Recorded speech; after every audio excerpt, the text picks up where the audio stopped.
시험이 끝나면 또 아무것도 아닌 것처럼 느껴지고 지금 자꾸 그런 생각을 하거든. 내가 아는지 모르겠는데 명쾌하게 아는 느낌이 안 드네. 뭔가 명쾌하게 안 잡히네. 자꾸 제모에게 개념책이 보는 것 같네. 다 그래. 다 그래. 그럼 언제 명쾌하게 이게 탁 잡히는데요? 10년 공부할 생각이 있어요? 없잖아. 그러니까 학원에 온 거 아니야? 누구나 다 어중뛴 상태로 시험장에 들어가서 60점을 받고 나오는 거야. 그럼 2차 시험 때는 어떤데요? 똑같아.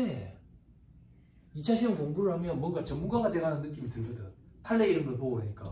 그러면 전문가냐고? 아니 어중이 떠중이거든. 그 상태로 시험장 가서 합격 점수만 받고 나오는 거야. 그 이후부터 필드에서 여러 가지 경험을 해가면서 정말 전문가 바늘에 올라가는 거지. 그렇게 생각하면 될 것 같아. 아니면 10년을 준비하고 들어가야 된다니까. 공부를. 그렇게 하고 싶은 생각은 없잖아. 그죠? 애매모호하다고. 문제를 푸는데 내가 이 문제를 알고 푸는 건가? 풀었던 문제라서 그냥 익숙하게 기계적으로 푸는 것 같은데 그냥 아무 생각도 없이 그렇게 공부하는 게 맞아. 그래서 풀었던 문제를 자꾸 반복 숙달해야 되는 거라. 풀었던 문제를 자꾸 반복 숙달하다 보니까 풀기도 전부터 이게 답이 얼마인지 떠올라. 그럼에도 불구하고 하는 거라. 그렇게 하는 게 맞고 그렇게 공부를 해서 시험장 가서 숫자만 갈아 끼우면 돼. 가장 강력한 공부 방법이 암기 방법이 이걸 통으로 사진으로 기억하는 거야. 사진으로 딱 기억을 해서 시험장 가서 숫자만 갈아 끼우면 된다고. 그럼 얼마나 반복 숙달을 해야 되겠어. 근데 자꾸 내가 이 문제를 이미 알고 있는 상태에서 푸는 것 같아. 그래가지고 자꾸 새로운 문제를 풀려고 애를 쓴다고. 그런 애들이 이제 시험에 특화된 애들이 아니, 시험을 잘 못 보는 애들이라고. 자꾸 익숙해져야 돼. 우리 시험장에 갔을 때는 누가 전형적인 문제를 긴장된 상태에서 빠르고 정확하게 풀어내냐 그 얘기라고. 이 바닥에서 유명 강사가 될 수 있는 방법이 두 가지가 있잖아. 깊이를 깊게 강의하는 방법, 아니면 폭을 굉장히 넓게 강의하는 방법. 근데 시험장에서 수험생들이 합격 당락 좌지우지되는 부분은 딱 이거라고. 이 부분이라고. 요 부분.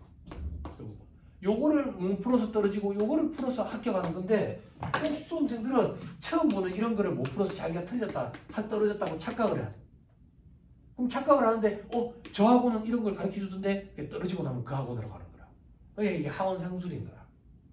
학원 상술. 그러니까 수험생들이 자꾸 공부해야 될 게 자꾸 늘어나 버리는 거지.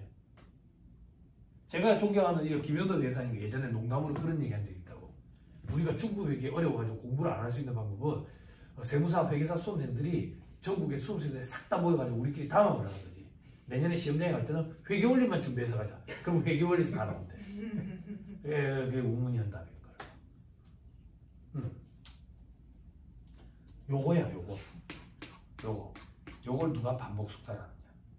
그럼 요거는 어떻게 추려야 된대요? 내가 강의 때 다 추려줬다고. 내가 강의 때 다 추려줘서 달고나 작업을 시켰어. 그래서 학원에 온 거잖아. 이걸 스스로 추리고 싶었으면 집에서 혼자 했겠지. 근데 그러면 10년 걸린다. 10년. 그래서 이 학원에 의존하러 온 거잖아. 그래서 제가 추려드렸다고. 짧은 시간 내에. 그치? 추려드렸으니까 여기서 더 추리면 안 돼. 수험생들이 착각하는 게 뭐냐면 준비를 안 해가는 것과 준비를 해가는데 시험장에서 안 푸는 거랑은 차원이 달라. 준비는 다 해야 돼. 이 부분을. 준비는 다 하되 시험장에 가서 풀어야 될 문제와 풀지 말아야 될 문제는 여러분들이 스스로 추려놔야 돼. 그것도 못 추려가지고 제가 조금 추려드리긴 했다고. 그걸 어떻게 추리는데요? 어려우면은 안 풀어야지. 그게 아니라 쉬운데도 불구하고 시간이 많이 걸리면 안 풀어야지. 예를 들어서 건설계약이야. 건설계약인데 손실이 예상되는 건설계약이래.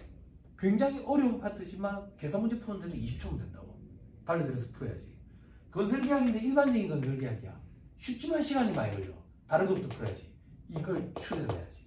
이걸 추려놓는 걸 우리는 전략 전술이라고 얘기하는 거지. 중급에게는 상고만 보고 들어가야지. 세법은 부가세랑 기타 잡법만 보고 들어가야지.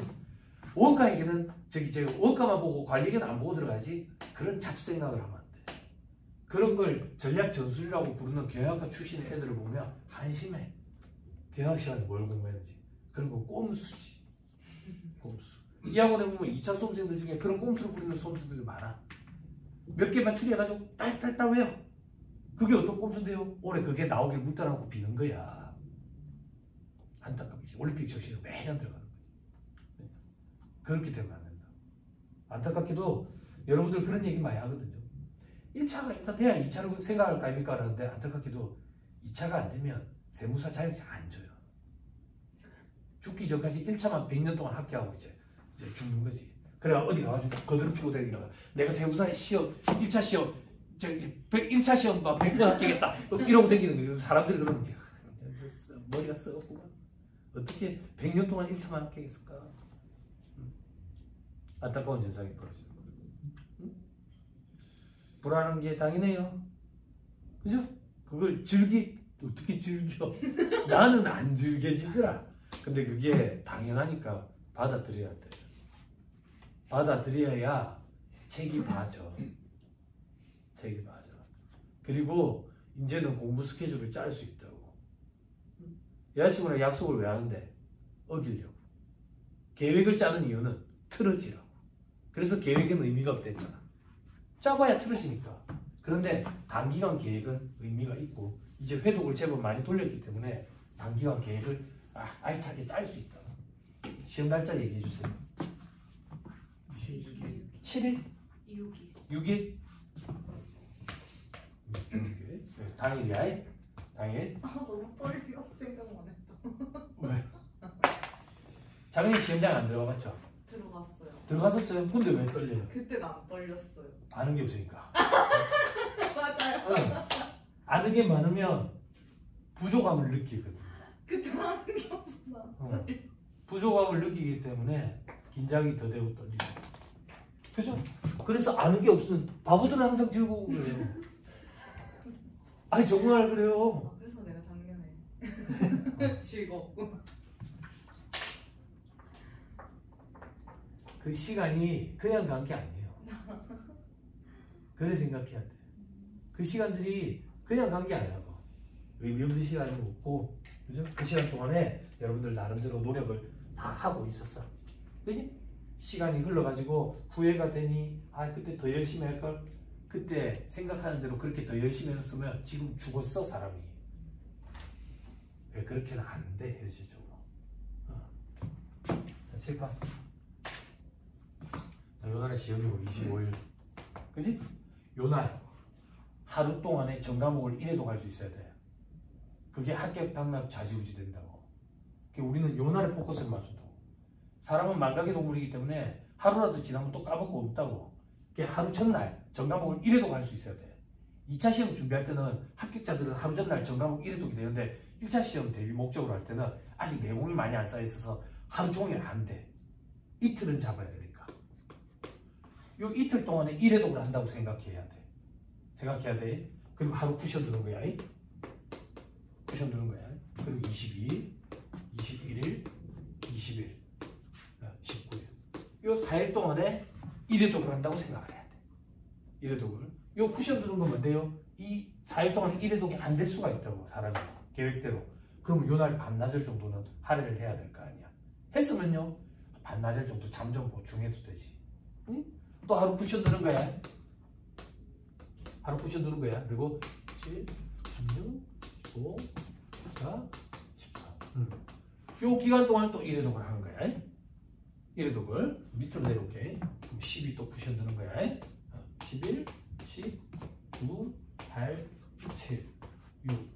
하루 더 주자. 여기 또 1회독 하는 거야. 오늘이 5일인가 그렇잖아. 1회독, 2회독, 3회독, 4회독. 지금부터 요것만 되면 합격한다. 아무 지장 없다. 지금부터 4회독이잖아. 그럼 1회독 할 때. 정독을 해서 다 해야 되냐? 문제를 다 풀어야 되냐? 다 풀어야죠. 다 풀어야죠. 지금 그 생각이 들죠? 그게 다 됩니까? 다 되게 우리 단권화 작업 해놨잖아. 여러분들이 책을 볼 때 이걸 1페이지부터 다 보냐고. 객관식반 저랑 같이 수업 들었잖아. 제가 여기서 설명 읽어준 적이 있어요? 설명 읽어준 적 없잖아. 서머리로 했지. 여기는 문제밖에 더 풀었어요. 문제도 일부만 풀었지. 서머리. 이거 언제 다 봅니까? 여기서 우리 몇 장 봤는데. 여기서 우리 몇 장 봤는데. 그리고 세무얘기라고 2차 대비용 내가 강의도 안 했잖아. 맨날 퇴사 안 해. 책 두께만 보고 겁을 낸다고. 세법 기본서, 주급액기 기본서 다 봤어요. 다 안 봤잖아. 강사가 해주는 것만 했잖아. 중치라고 시키고. 근데 여러분들이 피곤해하니까 김영덕 회장님이 친절하게 줄도 쳐줬잖아. 다른 글씨로 바꿔주고. 아 그래? 그것만 봐도 합격하는데 지장 없잖아. 근데 왜 2개월 동안에 그걸 이래도 못해? 핑계라고. 하기 싫어서. 근데 합격은 하고 싶고. 이 희한한 거라. 공부도 하기 싫은데 합격은 하고 싶고. 놀부실 거지. 그러면 안 되지. 그럼 뭐 공부 시간에 얼마만큼 할애를 해야 되는데요? 아 저는 이 과목이 좀 약한 것 같고 전 이 과목이 좀 약한 것 같고 파악이 안 되는데 저는 어떤 과목이 약한지? 그치? 나 하고 별명이 뭐야? 애정남이잖아. 애매한 거 정해주잖아. 다 약해. 참네. 여러분들이 공부할 시간이 뭐 몇 시간 돼서 어느 과목을 잘하고 어느 과목을 못하고 그런 거 따질 그 수준이 아니야. 다 약해. 그런데 공부 시간에 할애해야 될 비중의 차이는 있지. 우리는 세법 전문가가 되기 위해서 왔다고. 세법에 할애를 많이 해야지. 그럼 어느 정도는 할애를 할까요? 저는 감이 없는데요. 학원에 강의 스케줄 있잖아. 강의 스케줄 봐봐. 종합반에 제모얘기 몇 시간인데? 68시간. 그치? 저기 원가는 몇 시간인데? 42시간. 세법은 몇 시간인데? 68시간에 밑에 44시간 특별반 합쳐야지. 그치? 제재만 몇 시간인데? 40시간. 요거 비중으로 여러분들 스케줄 짜면 되잖아. 안 그래? 그럼 얼추 많지 않을까? 사람마다 편차는 좀 있다 하지만 다 같이 못하는데. 안 그래? 그치? 그리고 지금 이미 데이터가 다 나와 있잖아. 데이터 제가 뽑으라고 다 시켰잖아.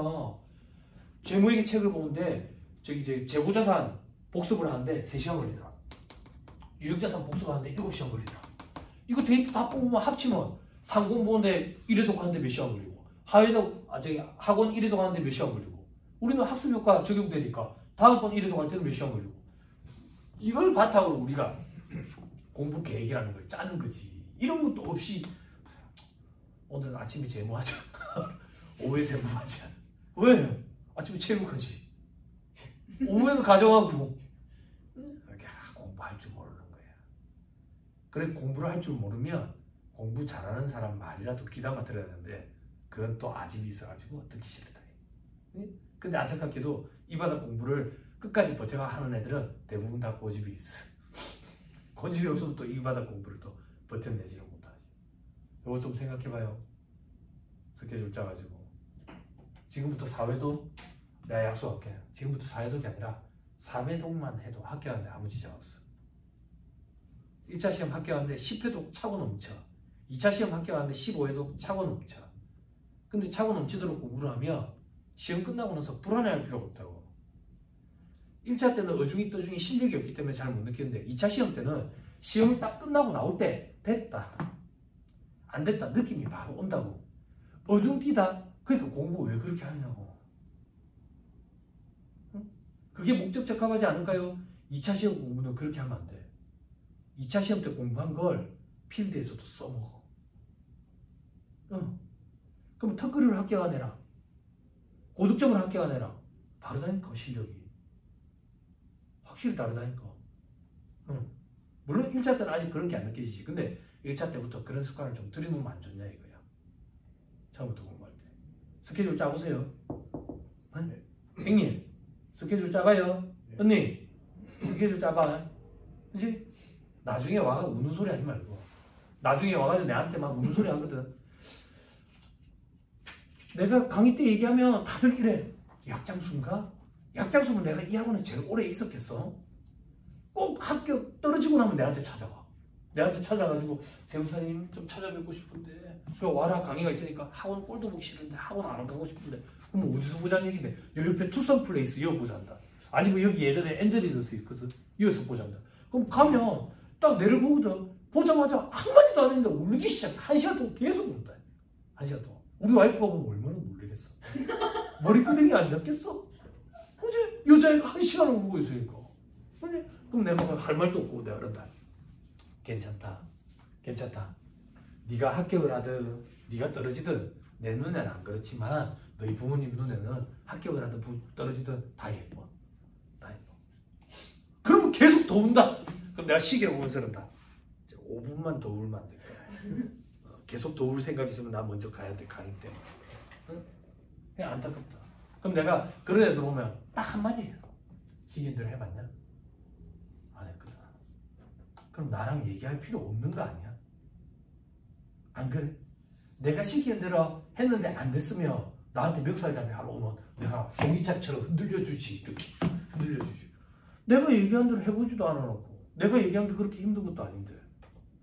제일 대표적인 게 뭔데? 스케치북에 그리려 있잖아. 네임펜으로. 스타옵션 한 문제 사이즈 큰 거, 전환사채 사이즈 큰 거, 신중수급사채 사이즈 큰 거, EPS, 희석 이런 거 사이즈 큰 거 스케치북에 네임펜으로 그리려 있잖아. 사인펜으로 잘 안 그려지거든. 네임펜으로 그려가지고 집에 방 안에 붙여놓으니까 쫙 붙여놓으라고. 그럼 왔다 갔다 거울 보듯이 보면 이게 어느 순간 사진으로 머릿속에 각인이 된다고. 그럼 시험장에 가지고 숫자만 가르치면 되잖아. 세법은 그렇게 할 만큼의 큰 문제가 없어요. 1차 때는. 2차 때는 그게 엄청나게 효과가 커요.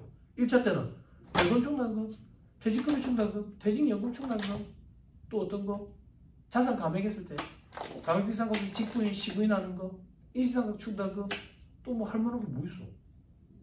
인정이자 계산하는 거, 앞에 저기 수입배당금, 입금불산이, 접대비, 기부금, 지급이자 송구불산이 그런 거 말고는 뭐 있어? 사이즈 그래봐도 그렇게 안 크다고. 이런 걸 좀 해보라고 물어보는데 하지도 않으면서 와가지고 울고불고 내한테 와고 저끼리 모여가고 울고불고 하지. 시기대로 하지도 않아. 그런 걸 보고 있으면 너무 안타까워요. 너무 안타까워요. 아, 안 되는 애들은 공통점이 있구나 라는 생각이 10몇 년 동안 강의하면서 보면서 많이 느껴져. 내가 이 학원에서 저 사람 합격할 것 같은데 무조건 합격해. 근데 안타깝게도 이게 한 해에 한 두세 명밖에 안 되지.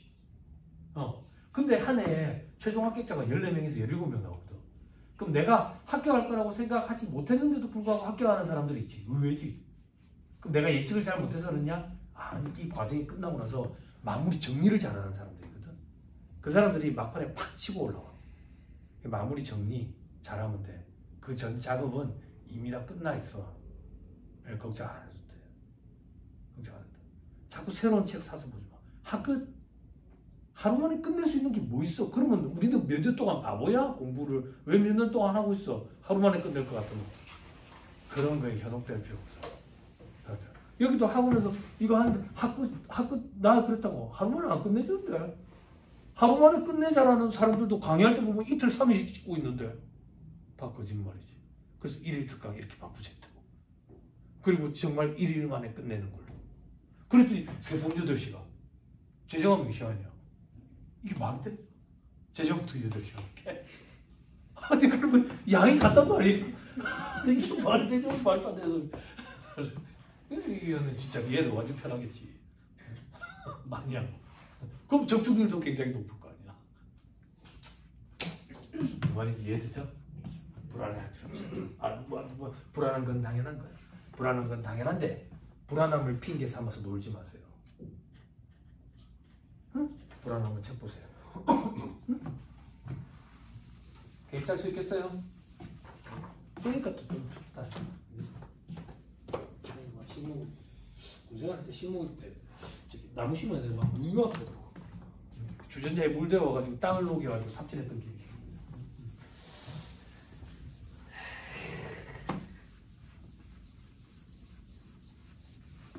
그래서 지금 안 오잖아.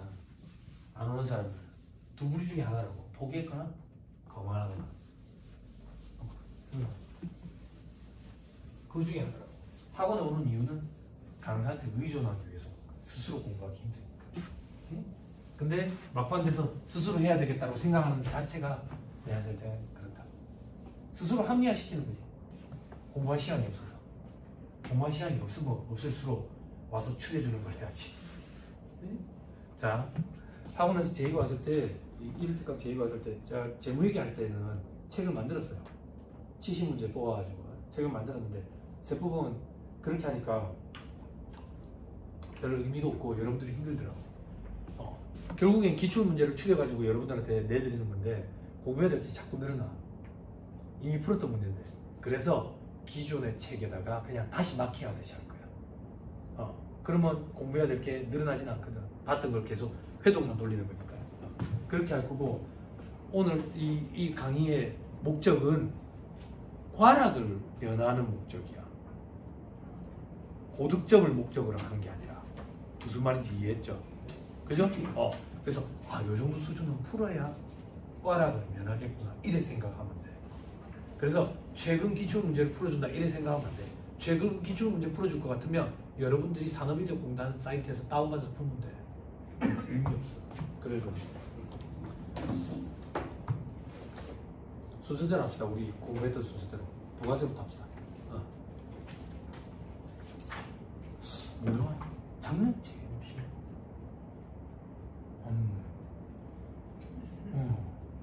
왜 작년 재임? 안 돼. 현직 세무사들도 계정세법을 스스로 탑재를 못해. 무슨 말인지 이해했어? 책을 무조건 사야 돼. 여기 책을 산다고 해서 내가 강의도 회사님 고맙다고 나한테 연락 오고 그러지 않아. 아무 관계 없어. 절대 책을 매년 사야 돼. 매년. 자, 부가세부터 합시다. 많이는 안 풀 거예요. 많이 보진 않았는데 그래도 회계보다는 많이 풀게 되지 않을까요? 회계 저는 제가 재무회계 강의할 때 객관식반에서 한 370문제 풀어주고, 그러면 이제 거의 다 푸는 거거든. 한 410에서 420문제 정도 되거든, 전체. 근데 세법은 1000문제가 넘어. 근데 제가 풀어준 게 한 400에서 500문제 정도 될 거야. 그 중에 또 추렸다. 그죠? 쉬운 거 위주로. 자, 5-12페이지 피세요.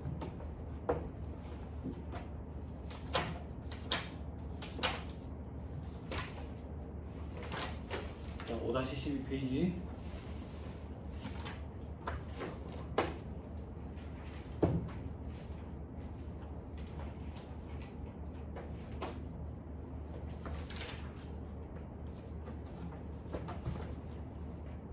해도 될까요? 네. 자, 3번. 부가세법상 납세 의무에 관한 설명이다. 옳은 걸 물어봤죠? 그죠? 옳은 걸 물어봤죠? 근데 미안합니다. 잠시만. 마이크도 안 주네.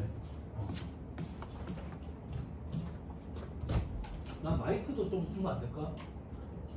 사람 없던 마이크도 안 줘?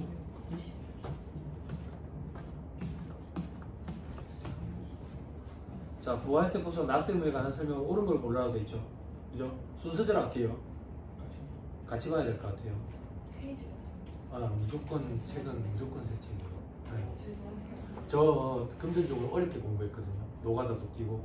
근데 책은 무조건 최고였어요. 어쩔 수 없어요. 책이랑 스탠드. 스탠드는 꼭 좋은 거 사야 돼. 눈 다 베렸어요. 학교.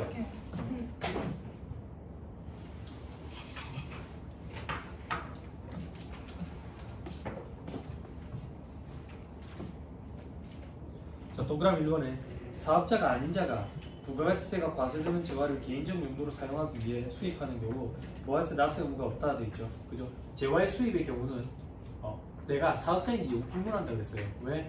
재화의 수입에 대해서 과세하는 이유가 뭐죠? 소비지구 과세 원칙 때문이죠. 그죠? 그 생산지구에서 과세가 안 됐기 때문에 소비하는 내가 이제 과세가 되는 거죠. 자, 동그라미 2번에 사업자가 부가가치세가 과세되는 재화 또는 용역을 공급하는 경우 부가세를 거래 징수하지 않았으면 그 안에 부가세가 포함된 걸로 봐서 1.1로 나누죠. 그죠? 동그라미 3번에 청산 중에 있는 내분법인은 계속 등기 여부에 불구하고 사실상 사업을 계속하는 경우에는 납세 의무가 있다. 사실상 사업을 계속하는 경우에는 그 사업에 대한 납세 의무도 있고 거기서 발생된 소득은 법인세법상 각 사업연도 소득에 대한 법인세 소득을 구성하게 되죠. 그죠? 과표를 구성하게 되죠. 됐어요. 자, 개인, 법인과 법인격이 없는 사단, 재단, 그 밖의 단체는 부가세법상 납세 의무자가 될 수 있죠. 그죠? 영리 목적 유무 불문하니까. 국가, 지자체, 지자체 조합도 납세 의무자가 될 수가 있어요. 영리 목적이면 불문하니까. 동그라미 5번에 사업자가 현물 출자에 의해서 재화를 인도하는 경우에는 해당 재화가 과세 대상에 해당하더라도 사업성이 없으므로 부가세 납세 의무가 없다. 현물 출자는 그죠? 제공하는 게 건물인 경우에는 부가세가 과세가 되죠. 그래서 틀렸습니다. 넘어갑니다. 꼭 체크해 놔주세요. 풀어주는 거 오늘. 자, 8번으로 오세요. 부가세법상 신고 납세지에 관한 설명은 옳은 것은 모두 몇 개인가 되죠. 자, 가에 국가, 지자체, 지자체 조합이 공급하는 부동산 임대 용역에 있어서 사업장은 그 부동산 등기부상 소재지다. 국가나 지자체가 공급하는 부동산 임대 용역 전국에 얼마나 많겠어? 그죠? 이걸 등기부상 소재지, 원칙적인 등기부상 소재지로 하면 부가세 신고하다가 이른다고 하지.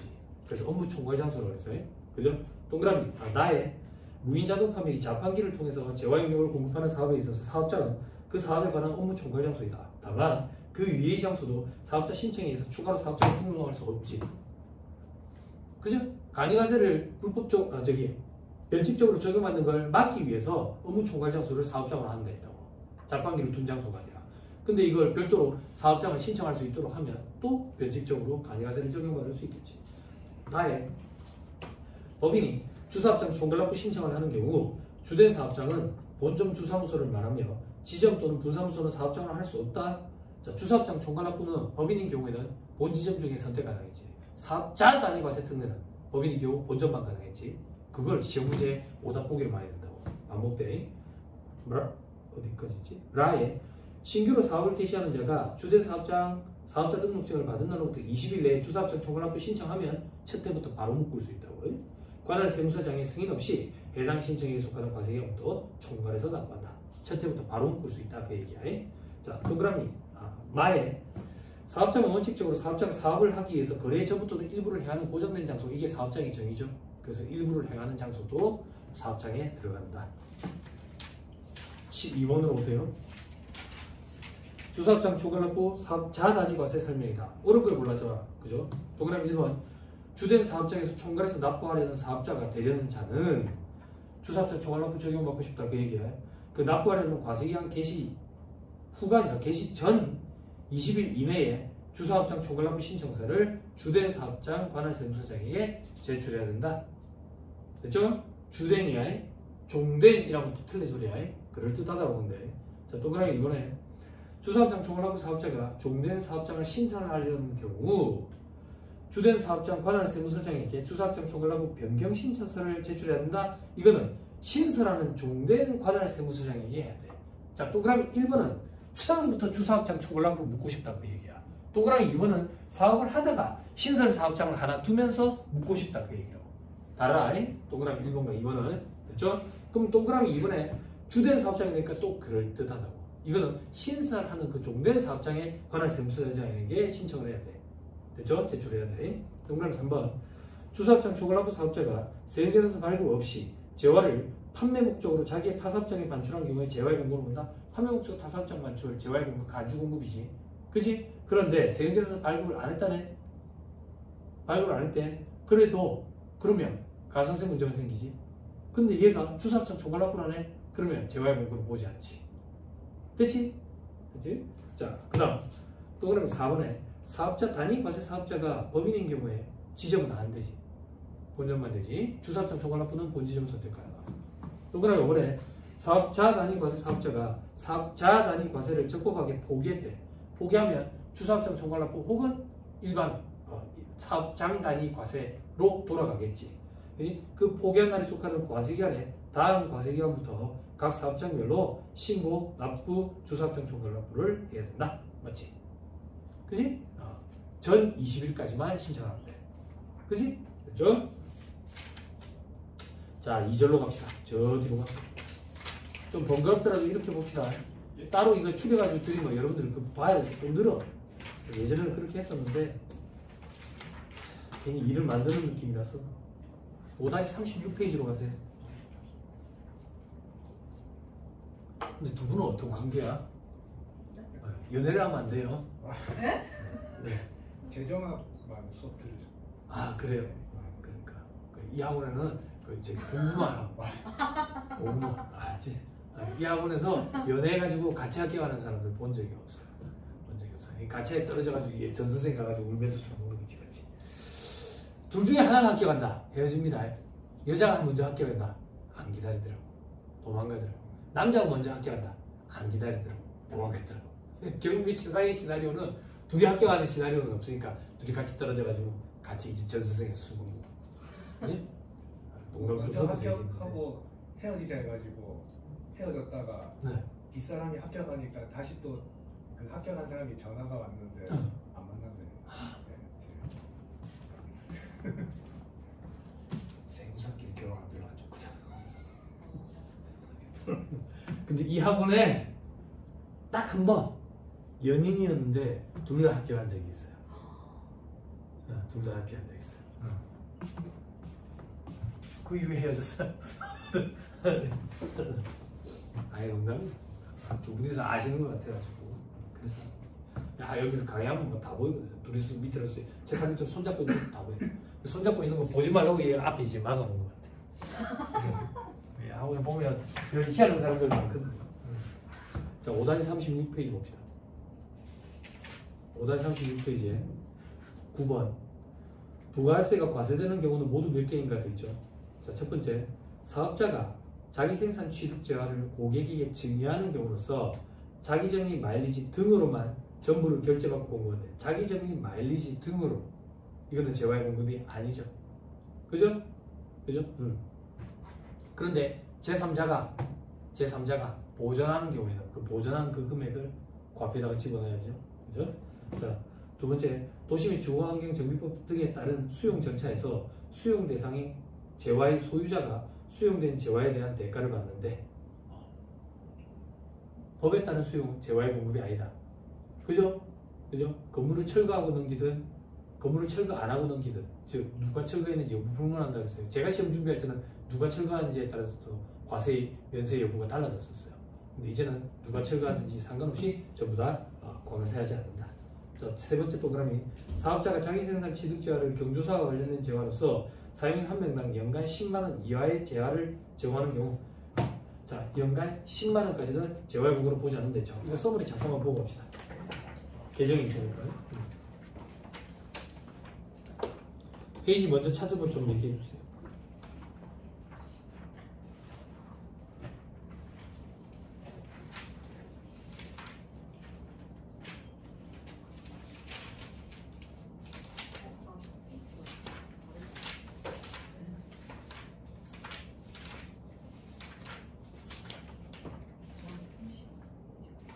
몇 페이지라고요?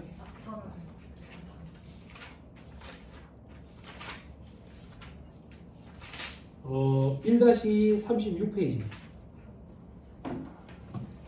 1-36페이지에 12식 1의 동그라미 3번 그죠? 한 명당 연간 10만원까지는 재화의 공급을 보지 않겠다. 근데 이게 한 개였는데 두 개로 쪼개졌다가 올해 세 개로 쪼개졌죠. 그죠? 그래서 동그라미 기억에 경조사와 관련된 거 연간 10만원 인당, 그리고 설날 추석과 관련된 거 연간 10만원 인당, 그리고 창립기념일 생일과 관련돼 가지고 연간 10만원 인당. 그렇죠? 처음에 이 조문이 나왔을 때는 한 덩어리로 연간 10만원 돈 연납돼도 안 하네. 그래서 이걸 두 개로 쪼갰다가 올해 세 개로 쪼개놓은 거야. 됐죠? 자, 이런 건 좀 주의해야 돼. 경조사냐, 명절이냐, 그리고 생일, 창립기념일 이런 거냐. 됐죠? 다시 돌아오세요. 네 번째 동그라미, 사업자가 자기의 과세사업과 관련해서 취득한 재화를 자기의 면세사업을 위해서 직접 사용한대. 면세 전용이죠. 간주공급 과세되죠. 근데 괄호 안에 내부 신용장에 의해서 공급받아서 영세율을 적용받아가 매입세액이 없대요. 그래도 간주공급으로 과세한다 했었어요. 그 전 단계의 매입세액을 추징하는 개념이에요. 기억나죠? 그죠? 자, 또 다섯 번째, 사업자가 자기 생산 취득 재화를 매입세액이 불공제되는 자동차로 사용 소비하거나 자동차 유지를 위해 사용 소비하는 경우, 비용료 소형 소비차 끝까지 구입, 임차, 유지와 관련된 매입세액은 매입세액 불공이죠. 그죠? 비용료 소형 소형차로 전용했다 그 얘기예요. 토해내야죠. 그죠? 자, 그 다음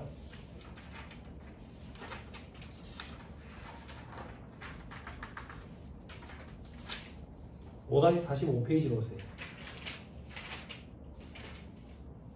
35번, 부가가치세법상 재화 또는 용량의 공급 시기에 관한 설명으로 옳은 걸 물어봤어요. 순서대로 할게요. 사업자가 전력을 공급하면서 매월분 전력비, 전력은 그 밖에 공급 단위로 구획할 수 없는 용력이 계속적 공급으로 본다 했어. 그래서 장단기 이런 걸 구분하는 게 아니라 무조건 계속적 공급이니까 대가의 각 부분을 바뀌는 한테가 공급식이라고. 기억나죠? 그죠? 컴퓨터 유지 보수 계약, 그리고 부동산 임대차 계약, 그죠? 이런 것들은 계속적 공급이라 가지고 대가의 각 부분을 받기로 한 뜻이. 그죠? 자, 사업자가 전력을 공급하면서 매월분의 전력비를 다음 달 10일에 받기로 약정을 했대. 그죠? 근데 6월분 전력비에 대한 세금계산서를 6월 25일에 발급했대. 그럼 공급 시기가 7월 10일이냐? 원칙적인 공급 시기는 뭐야? 대가의 각본을 받기로 한 테니까 7월 10일 맞죠? 그죠? 그런데 선발급 특례를 인정을 받는다. 선세계에서 발급 특례. 됐어요? 그래서 6월 25일이 공급 시기가 돼. 됐죠? 자, 동그라미 2번에 연구 제공 완료 시점이 7월 10일이라네. 그 용역의 세금계산서를 5월 25일에 발급을 했어. 그리고 용역의 공급 대가를 6월 30일에 수령을 했어. 6월 30일. 그때 공급 시기는 5월 25일이다. 세금계산서 발급일은 5월 25일. 공급 대가는 6월 30일에 수령했고 연구 제공 완료일은 7월 10일이라네. 그지? 그러면 동일 과세기간이 아니기 때문에 선발급 특례를 인정을 안 해줘.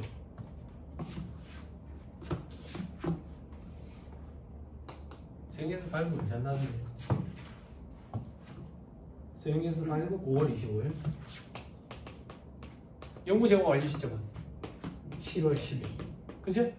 됐어요? 요게 동일 과세기간이 있어야지만 선발급 특례를 인정해준다고. 위에 거는 뭔데요? 위에 거는 계속적 공급이야. 계속적 공급이라서 그래. 됐죠? 요 경우에 선발급 특례를 인정 안 해준다고. 칠판. 돈은 언제 받았대? 돈은 언제 받았대? 6월 30일. 봐봐. 요때가 용의 제공 완료 시점이라고. 완료 시점. 요게 돈 받은 날이야. 요게 세금계산서 발급한 날이고. 과거에는 이 세 개가 한 개 과세기간 있어야지 선발급 특례를 인정해줬다고. 근데 이걸 완화시켜줬지. 완화시켜줘가지고 요거랑 요거 공급 시기와 그리고 발급한 날이 같은 과세기간 내에 있으면 선발급 특례를 인정해주는데 떨어져 있다고. 얘랑 착각하면 안 돼. 알았지? 됐죠? 오케이. 됐어요?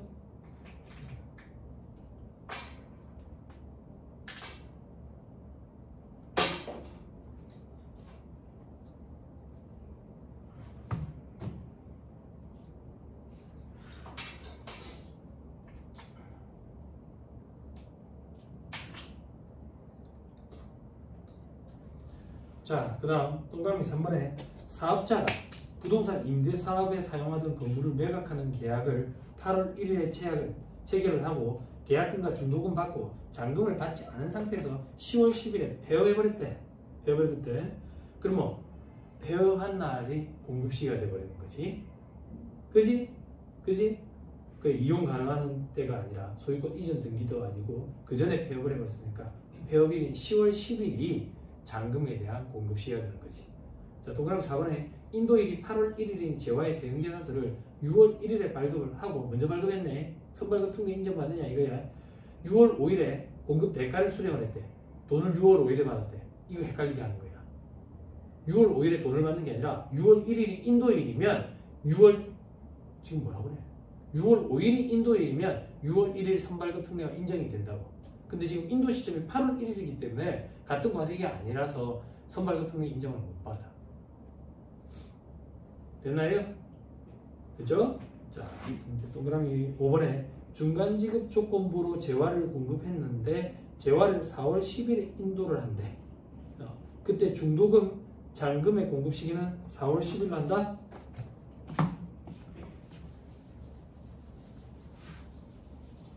졸으면 안 돼요.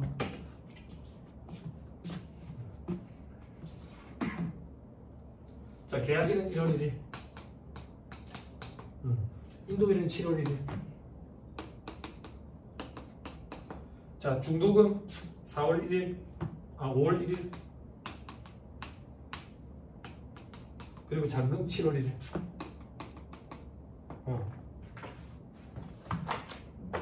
됐어요? 됐나요? 저 요 얘기야.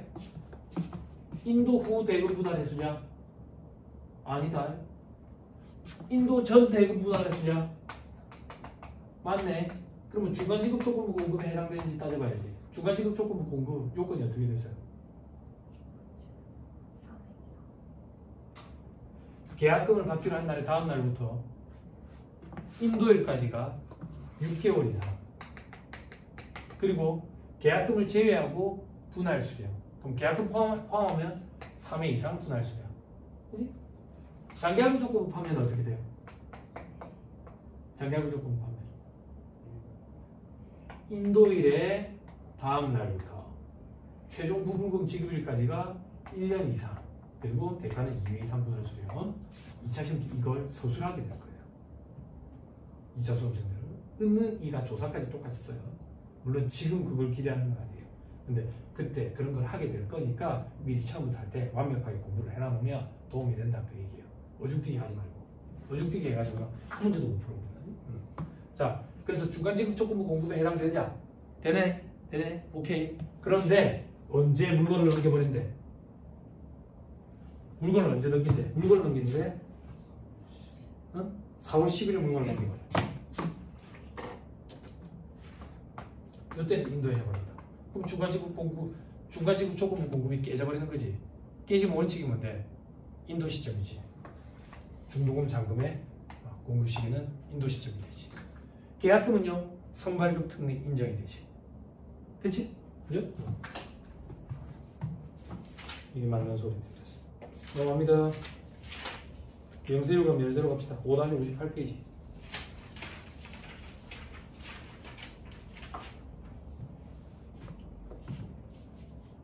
이해돼요?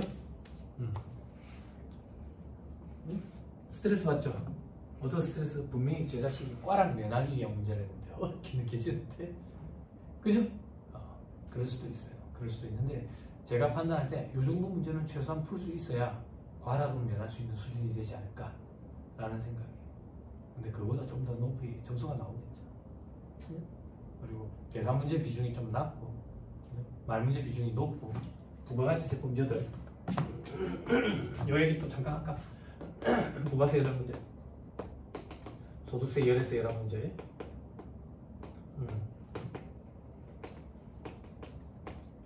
법인세법 열애세 11문제, 기타세법이라고 부르는 거예요. 국기법, 국징법, 국조법, 조처법. 국기법 3문제에서 4문제 정도, 국지법 2문제에서 3문제 정도, 국조법 2문제 정도, 조처법 2문제. 조처법 2문제. 봐봐. 국기법 반 맞출 수 있어요. 반 맞출 수 있다고. 국지법 2문제 정도 맞출 수 있어. 운이 좋으면. 국조법 못 맞춰요? 못 맞춰요? 조처법 운이 좋으면 다 맞출 수 있어. 결국에는 여기서 반 정도 맞출 수 있다고. 기타 자법이 11문제 정도 나오거든. 여기서 5문제 정도 맞추면 돼. 5문제. 부가세법 다 맞춰야 돼. 부가세법. 실수로 한 문제 정도 틀릴 수 있다고. 죄송합니다. 나머지 반 맞춘다 생각해봐. 한 문제 못하고. 한 문제 못하고. 반이 훨씬 넘는다고.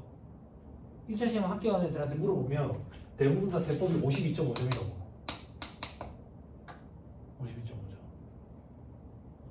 회계는요? 55점 혹은 뭐 60점 뭐 이렇게 받았다고 보자. 회계도 52.5점 받았다고 보자.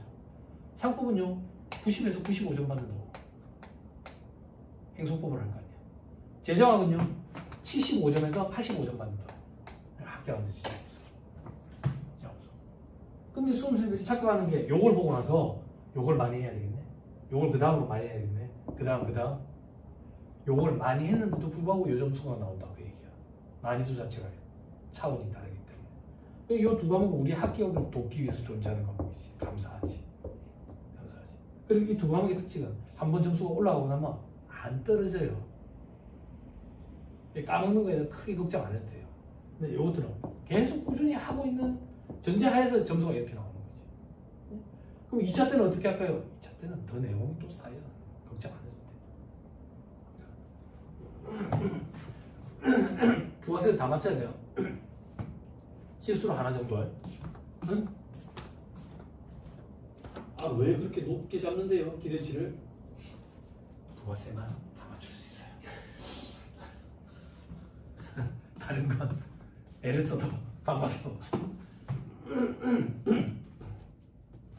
말 문제가 뭐 그래 쉽지가 않아. 회계 문제 이제 풀어봐서 알죠. 말 문제보다 계산 문제 풀고 싶다고.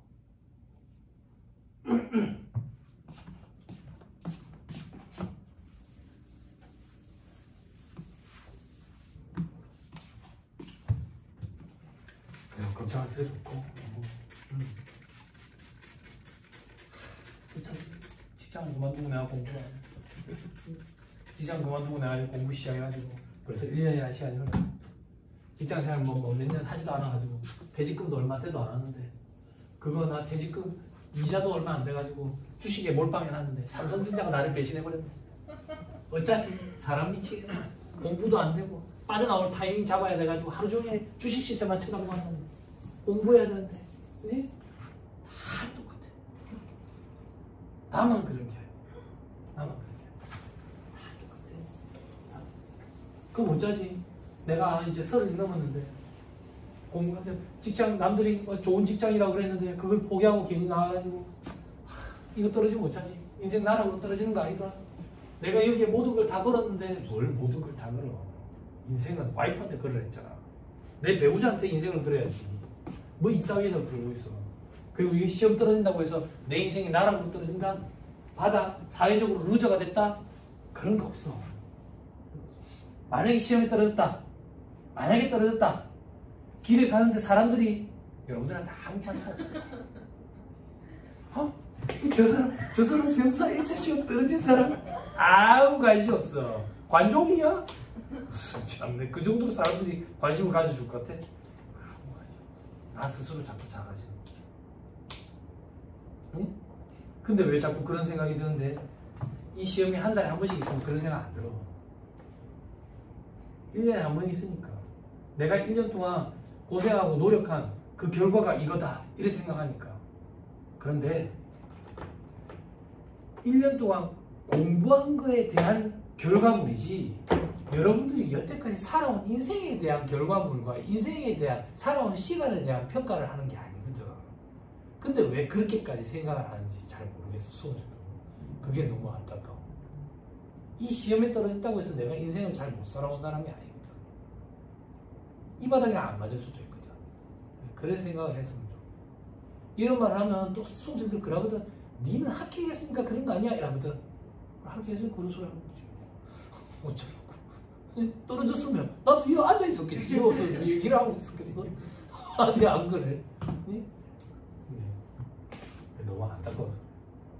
왜 그렇게 안타까워하는데 내가 그랬거든. 31살 직장 좋은 직장 때리치고 나와가지고 결혼한 아가씨도 있었는데도 불구하고 이 공부한다 이래가지고 아가씨 돈 안 갚아버리고 혼자서 이 공부하고 울고불고 막 정신 못 차리고 이랬었다. 술에 미쳐가지고 빠져가지고 내 인생 바닥으로 떨어진 것 같고 사람들 나 쳐다보는 것 같아가지고 코로나도 아닌데도 마스크 끼고 다니고 모자 쓰고 다니고 그랬다고. 머리 다 감았는데 머리 안 감으면 모자 쓰는 것도 아니고 머리 다 감았는데 모자 쓰고 다니고 그랬다고. 내가 관종이었나 봐. 사람들 나한테 아무 관심도 없어.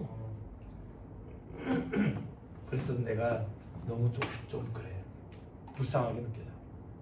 그래 할 필요 없어. 직장생활 하다가 나왔다?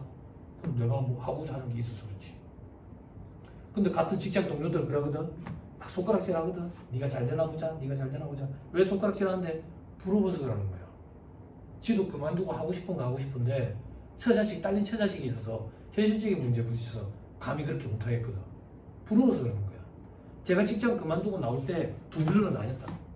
한 부류는 뭐냐면 요즘 젊은 애들 직장생활 그래 조직생활 하기 힘들어하는구나.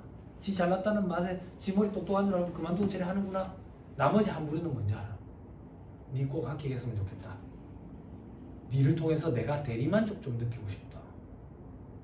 진짜 그렇다니까. 자기들도 그게 하고 싶은 거야. 근데 못하는 거지. 1년째 됐습니까? 공부 시작한 지? 조금 뭐예요? 1년 준비하면 1차 시험 합격하는데 아무 지장 없어. 아무 지장 없어. 그럼 다시 돌려서 얘기할게, 냉정하게. 1년 했는데 안 되면 접어. 1차 시험이 안 되면. 내가 이 바닥 공부를 안 맞는 거야. 내가 멍청하고 머리가 썩박이고 공부해본 적이 없고, 아니 그 얘기가 아니라 혹시 알아? 사법고시 될 수도 있어. 어쩌지 사법고시가 없어서 그래. 평균고시가 될 수도 있고 안 맞는 거야 그냥. 안 맞는 거야. 그래, 그때는 한번 잘 판단을 해봐야 돼. 대신에 회계세법은 아까 얘기한 점수 이상이야. 재정학 상법이 그 점수가 안 돼가지고 떨어졌으면 1차 합격했다고 보고 2차 체제로 달려야 돼. 그래야지 다음 연도에 동차를 한번 노려볼 수가 있다. 흔히 수험생들이 말하는 허송세월 1년이라는 시간을 안 보내게 된다고 그렇게 해야. 자, 더 봅시다. 5-58페이지 2번 부가세법 영세율과 면세에 관한 설명이다. 옳은 걸 물어봤죠? 동그라미 1번 영세율과 면세가 적용되는 사업자는 모두 부가세법상 사업자이며 부가세법상 의무를 동일하게 이행해야 된다. 아니지. 면세는 납세분자에 해당하지 않는다 했다고요. 영세율만. 동그라미 2번에 모든 면세사업자는 면세 포기 절차에 따라 신고에 의해서 과세사업자로 전환할 수 있다. 면세사업자 모두 다 면세 포기할 수 있는 게 아니라 면세 포기할 수 있는 대상 사업자가 있었지. 영세율 적용 대상 학술 연구 이런 단체. 동그라미 3번에 면세 대상인 재화를 수출하는 경우에는 별도의 절차를 밟지 않아도 영세율이 적용된다. 면세 포기라는 절차를 밟아야 돼. 그지? 동그라미 4번 면세 대상으로 열거된 재화는 생산 단계에서는 면세되는데 유통 단계에서는 과세된다. 면세는 유통 단계에서도 다 면세되지. 그지? 자, 그 다음 동그라미 5번 면세는 최종 소비자의 세부담을 경감하기 위한 제도이므로 면세 사업자가 세부담을 경감하기 위한 제도는 아니다. 그래서 누적효과, 한수효과 이런 게 발생할 수 있다. 됐죠? 중간 단계에서 발생하면 면세가 있으면 넘어갑니다. 쭉쭉 넘어가세요.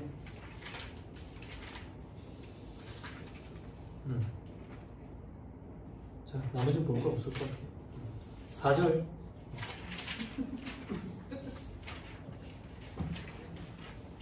영세율이 어렵잖아. 시험이 잘 안 나와. 그래서 수험생들이 많이 제끼고 하지. 2차 때는요, 2차 때도 잘은 안 나와. 근데 영세율이 많이 어렵지. 면세는 단순 아니니까 그건 여러분들이 알아서 하는 거지. 제가 뭐 도와줄 게 있는 게 아니지. 자, 4절. 4절에 보면 확 추려야 돼. 확 안 추려. 오늘 8시간 동안에 8시간 동안 80문제 풀기도 힘들어. 확 추렸다고. 자, 5-79페이지인데 여기서부터는 잠깐 쉬었다 갑시다. 계산 문제 파트로 들어가니까.